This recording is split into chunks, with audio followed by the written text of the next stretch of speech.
नमस्कार, नेशनल खबर का खास हेल्थ प्रोग्राम देख रहे हैं आप और आपके साथ मैं हूं भारती बघेल। आपने कई बार सुना होगा कि कई लोगों के नसों में ब्लॉकेज हो जाते हैं, दर्द होता है। तो ऐसा क्यों होता है? इसी सवाल के जवाब के लिए हमारे आज के जो मेहमान हैं वो हैं डॉक्टर विस्फुर चौधरी जी, जिनको आप सभी लोग जानते हैं और आपने काफी सराहा है। यूट्यूब पर इन्हें सहिंसा के नाम से भी जाना जाता है। तो सबसे पहले तो सर आपका बहुत बहुत स्वागत है हमारे इस प्रोग्राम में। थैंक यू, धन्यवाद। और इसी के साथ मेरा पहला सवाल यही है कि नसों में ब्लॉकेज हो जाते हैं, दर्द हो जाता है, तो क्या है ये पूरा मामला? इसे समझते हैं ज़रा। नसें क्या होती है पहले तो इसको समझना ज़रूरी है। ब्लड वेसल बोल सकते हैं, आर्टरीज बोल सकते हैं, वेन्स बोल सकते हैं, कैपिलरीज बोल सकते हैं, या फिर मैं सीधी भाषा में बोलूँ पाइप। बहुत पतली पतली पाइपें हैं अलग अलग साइज़ की। सबसे बड़ा साइज़ ये जो आप देख रहे हैं, सबसे छोटा साइज़ 1 मिलीमीटर से भी कम। तो वो सारे जो हमारे शरीर में पाइप ही पाइप है, मान लो, जहाँ से ब्लड ट्रैवल करता है, वो ट्रांसपोर्टेशन सिस्टम है हमारे बॉडी का। और वो सारे पाइप बोलो या ब्लड वेसल बोलो, नर्व्स बोलो, वो सारे ब्लड वेसल्स को एक के बाद अगर लाइन से लगा देंगे तो एक एस्टिमेट के अनुसार हमारे अर्थ का एक चक्कर भी लगा देंगे। तो इतना लंबा पाइप है जिसमें ब्लड लगातार घूम रहा है। और ऐसा आपने पढ़ा या सुना कि उसके लिए वो पंपिंग मशीन क्या है, वो हार्ट है। आपका हार्ट का साइज़ क्या है? जैसे अभी मुट्ठी बना लिया, ये है आपका हार्ट का साइज़। और हमने ये सुना है कि ये हार्ट पंप करता है और पंप करके एक पूरे अर्थ का एक चक्कर के बराबर का ब्लड वेसल्स में ब्लड को लगातार फ्लो करता है। लेकिन आप अगर ध्यान से सोचें, इतना छोटा सा मशीन इतनी ताकत से ब्लड को फ्लो करा सकता है कि ब्लड इतना चक्कर लगा के वापस भी आ जाए। तो इसको समझने के लिए आपको समझना होगा कार्डियोवैस्कुलर सिस्टम, कि हार्ट अकेला ही ब्लड को पंप नहीं करता है। हार्ट तो सिर्फ इतना पंप करता है कि हार्ट से बाहर ब्लड फेंकता है। वो इतना पंप करने की ताकत तो उसमें है, उससे ज़्यादा नहीं है। तो बाकी जो सर्कुलेशन कैसे होता है? बाकी सर्कुलेशन होता है जो ब्लड वेसल जिसकी हम बात कर रहे हैं, वो जो नसें जिसकी हम बात कर रहे हैं, कार्डियोवैस्कुलर सिस्टम। हाँ, वो जो ब्लड वेसल है, वो ब्लड वेसल ही स्क्वीज होते हैं। स्क्वीजिंग एक्शन होता है। जैसे मान लो आप किसी टॉवल को निचोड़ते हैं, वो स्क्वीजिंग एक्शन होता है। वो स्क्वीजिंग एक्शन से ब्लड आगे जाता रहता है, राइट। और जैसे हार्ट में 4 वॉल्व होते हैं, राइट। पूरे बॉडी में हर थोड़े दूर बाद ब्लड वेसल्स में वॉल्व्स होते हैं, वो ब्लड को कंट्रोल करते हैं, ब्लड के फ्लो को कंट्रोल करते हैं। जिस तरह से आपके रोड में ट्रैफिक लाइट्स होते हैं थोड़े दूर बाद, जो ट्रैफिक को कंट्रोल करते हैं, कहाँ से ट्रैफिक आना है, कहाँ पे ट्रैफिक रोकना है, ये सारी सिस्टम कंट्रोल होता है। क्यों होता है? ताकि एक्सीडेंट ना हो जाए, इसीलिए होता है। ठीक उसी तरह से हमारे जो इंटरनल ट्रांसपोर्टेशन सिस्टम है, जिसे आप ब्लड वेसल बोलते हैं, वो ब्लड वेसल में ब्लड जो है वो एक ट्रांसपोर्ट की तरह काम करता है। वो सामान ले जाने का काम करता है। वो सामान ऑक्सीजन हो सकता है, वो सामान वेस्ट मटेरियल हो सकता है, वो सामान न्यूट्रिशन हो सकता है। वो ट्रांसपोर्टेशन सिस्टम है। उस ट्रांसपोर्टेशन सिस्टम से बॉडी के एक सेल तक वो सामान पहुंचता है, जो न्यूट्रिशन है, ऑक्सीजन है, जिसकी ज़रूरत है, या इम्यूनिटी है, वो सब पहुंचता है।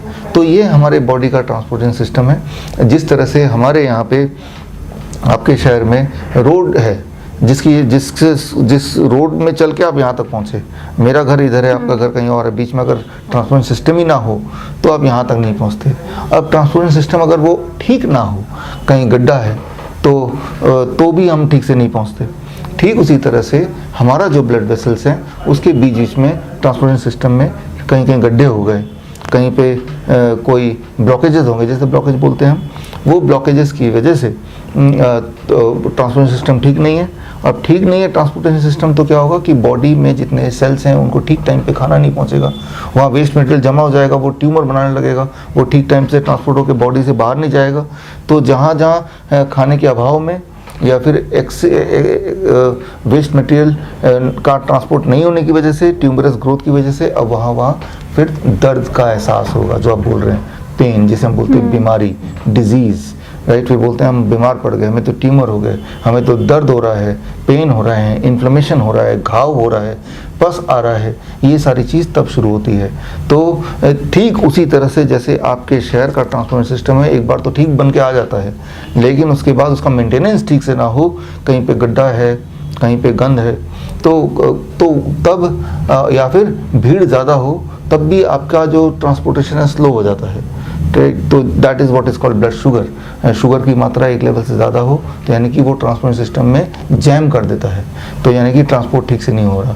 तो ये ब्लड वेसल्स क्या हैं, वो आपके बॉडी का ट्रांसपोर्ट सिस्टम है। और आपके सवाल कि दर्द क्यों होता है, वो ट्रांसपोर्ट सिस्टम में कहीं ना कहीं गड्ढे खुद गए या कहीं ना कहीं ब्लॉकेजेस आ गए, जिसे हम बोल सकते हैं ब्लॉकेज, या फिर इन्फ्लेमेशन आ गया, घाव आ गया, जिसकी वजह से आपको दर्द का एहसास होता है, पेन का एहसास होता है, ट्यूमरस ग्रोथ का एहसास होता है।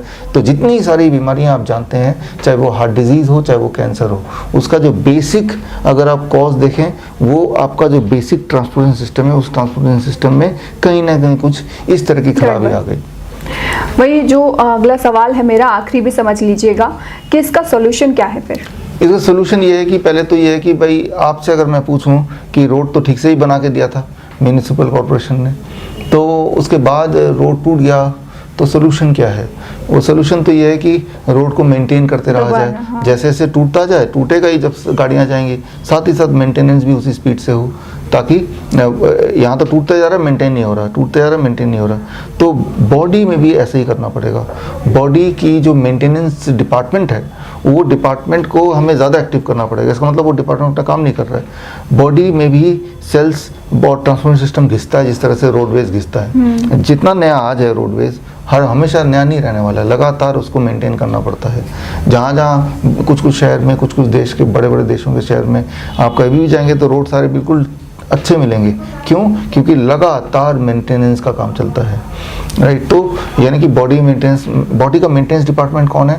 बॉडी का मेंटेनेंस डिपार्टमेंट है, इसका नाम है नाइट्रिक ऑक्साइड, जिसे बोलते हैं NO, nitric oxide. Nitric oxide से जुड़े हुए कई लगभग 4 नोबेल प्राइज मिल चुके हैं।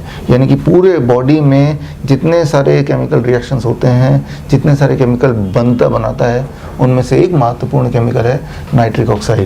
तो नाइट्रिक ऑक्साइड की रिस्पॉन्सिबिलिटी है उस ट्रांसपोर्टेशन सिस्टम के तोड़-फोड़ को रोके, नंबर 1, और उसको रिपेयर करे। तो जवाब क्या है? जवाब ये है कि आपको ये तय करना है कि आपके बॉडी में जो नाइट्रिक ऑक्साइड का प्रोडक्शन है वो हमेशा हाई रहे। अच्छा, तो सवाल ऑटोमेटिक आता है, हाई कैसे रहेगा? हाई रहेगा तो बॉडी में कुछ ऐसे न्यूट्रिशन की ज़रूरत है जो नाइट्रिक ऑक्साइड प्रोड्यूस कर सकता है, और वो है प्लांट बेस्ड फूड। जब आप ग्रीन्स खाते हैं, रॉ वेजिटेबल्स खाते हैं, कम से कम 500-700 ग्राम रोज, तो that is the only thing which can produce nitric oxide. Nitric oxide live vegetables and fruits से नाइट्रिक ऑक्साइड प्रोड्यूस होता है और बड़े मात्रा में प्रोड्यूस होता है। उससे क्या होगा? जहाँ जहाँ ब्लॉकेज है, फॉर एग्जांपल जो एंजाइना के पेशेंट हैं, हार्ट डिजीज़ के, वो चलते हैं तो दर्द होता है। घुटनों के पेशेंट हैं, चलते हैं तो घुटनों में दर्द होता है। अलग अलग जगह पे दर्द हो रहा है, लेकिन जितने सारे दर्द आप जानते हैं, वो सारे दर्द का अगर आप बॉटम लाइन ले लें, वो बॉटम लाइन एक ही है कि उस वाले नसों में, उस वाले ब्लड वेसल्स में कहीं ना कहीं घाव है या कहीं ना कहीं ब्लॉकेज है। मतलब कहीं ना कहीं या तो गड्ढा है या कहीं ना कहीं कुछ ना कुछ वहाँ पे अटका हुआ है, यही है।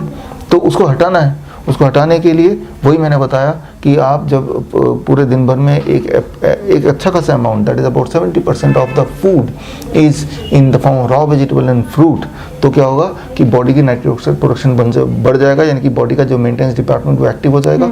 और वो maintenance department nitric oxide body कहाँ प्रोड्यूस करता है?